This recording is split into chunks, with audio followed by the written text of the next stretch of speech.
փորձաքննության եզրակացությունը։ Էլի նույն հարցերն են, պատասխան առաջին հարցի։ Ներկայացված ֆայլերի եւ հասանելի մետատվյալների քննության հիման վրա հնարավոր է հիմնավորված պնդումանը, որ տեսագրություններում ցուցադրված պատկերներն ու տեսաձայնային իրադարձությունները գոյություն չեն ունեցել օբյեկտիվ իրականությունում։ Մետատվյալները ցույց են տալիս, որ ֆայլերը ներկայացված տեսքով կոդավորված ստեղծված են Apple iOS միջավայրում։ Սա հենց այն մասին է, ինչի մասին խոսում է։ Տվյալները ցույց են տալիս, թե իբր դա Apple-ով է նկարած, հա, Apple հեռախոսներով է նկարած։ Քանի որ տեսագրությունները իրական չեն, այսինքն չեն նկարահանվել տեսախցիկով, առկա է հիմնավոր պնդում, որ դրանք փոփոխվել կամ արհեստականորեն ստեղծվել են համակարգչային ծրագրային ապահովմամբ, ներառյալ հնարավոր է նաև արհեստական բանականության կիրառմամբ աշխատող ծրագրերով։ Հաջորդ հարցին պատասխան. Առկա են բավարար տվյալներ պնդելու համար, որ տեսագրությունները ստեղծվել են արհեստական բանականության կամ տեսաբովանդակություն ստեղծելու համար նախատեսված մասնագիտացված ծրագրի կիրառմամբ, չնայած Core Media Audio-Video մետատվյալները ցույց են տալիս Apple iOS-ի միջավայրում կոդավորում, արտահանում։ Դա ինքնին չի ապացուցում բովանդակության ստեղծման իրական մեթոդը, այսինքն տեսախցիկային նկարանում, մշակում, վերակառուցում կամ գեներացում։ Հետևաբար, առկա է բավարար հիմք եզրակացնելու, որ նյութը ստեղծվել կամ փոփոխվել են մասնագիտացված ծրագրով, ներառյալ արհեստական բանականության վրա հիմնված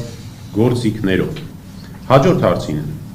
Մետատվյալները ցույց են տալիս, որ քննության ենթարկված MP4 ֆայլերը կոդավորված ստեղծված են Apple iOS միջավայրում, ինչը կարող է համապատասխանել ֆայլերի արտահանման կամ վերակոդավորման պահին։ Տեսաձայնային սինխրոնիզացիայի նախնական վերլուծության ընթացքում ձայնային էներգիայի եւ կադրային շարժման 25 կադրվարկյան հարաբերակցությամբ հայտնաբերվել են մոտավորապես -0.20 վայրկյան, այսինքն 200 միլիվայրկյան, այսինքն շուրջ 5 կադր շեղումներ, որտեղ ձայնային ազդանշանը նախորդում է պատկերին։ Սա թույլ է տալիս հիմնավորված պնդում անել, որ ձայնային բովանդակությունը փոփոխվել է, թեպետ հնարավոր պատճառները կարող են ներառել նաև արտահանում, վերակոդավորում, ծրագրային մշակում կամ դեկոդերի ուշացում։ Տվյալների համակցված վերլուծությունը բավարար հիմք է տալիս պնդելու, որ ձայնագրությունները նախկինում ենթարկվել են մշակման, վերաձայնագրման կամ փոփոխության։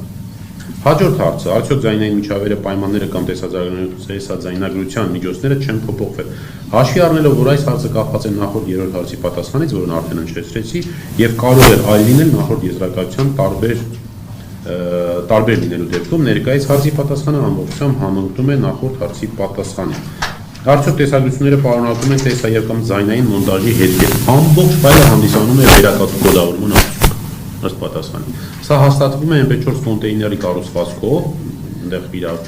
FFmpeg, որը չի համապատասխանում տեսախցիկով ստեղծված բնօրինակ ֆայլերի կառուցվածքին։ Քողարկված շերտի, այսինքն կադրի արհեստական աղոտացում եւ աղմուկ, այսինքն քողարկված շերտի կիրառումը եւս դասակարգվում է որպես դիտավորյալ խմբագրում բովանդակության ստեղծման հետքերը թաքցնելու նպատակով։ Հաջորդ հարցը. տեսագրություններում երևում են անձինք, սակայն տեսանյութերը ցածր որակի եւ սահմանափակ լուսաչափի են, ինչը բավարար չէ հուսալի դեմքային նույնականացման համար։ Ճշգրիտ նույնականացումը կախված է դեմքի հիմնական մորֆոլոգիական հատկանիշների տեսանելիությունից, իսկ նման սեղմված եւ ցածր լուսաչափ ունեցող նյութում հնարավոր չէ հայտնաբերել եզակի մանրահատկություններ կամ նուրբ անատոմիական առանձնահատկություններ։ Եզրակացվում է, որ տեսագրություններում պատկերված անձանց նույնականացումը հնարավոր չէ։ Արդյոք տեսագրությունները վկայում են նախապես կառուցված ստուդիայի կամ դեկորացիայի միջավայրում նկարահանման մասին։ Պատասխան. տեսագրությունների տեխնիկական բնութագրերը, ելի այդ չափերն են տված, օբյեկտիվորեն նվազեցնում են ճշգրիտ երկրաչափական վերլուծություն իրականացնելու հնարավորությունը, մասշտաբ, հեռանկարային հարաբերություն, հողմային չափեր, խորքային հարաբերություններ, հատկապես այն դեպքում, երբ կադրերում բացակայում են հայտնի չափերով հուսալի հողմային օբյեկտներ։ Բացի այդ, մետատվյալները ցույց են տալիս արտահանում վերակոդավորում, ինչը կարող է ազդել տեսողական եւ տարածական ցուցիչների վրա։ Այսինքն սրություն, աղավաղումներ, արհեստական հետքեր։ Սրանք են հիմնական պատասխանները, որոնք ստացվել են նշված 3 միջազգային փորձաքննությունների արդյունքներում։ Այս մասով ես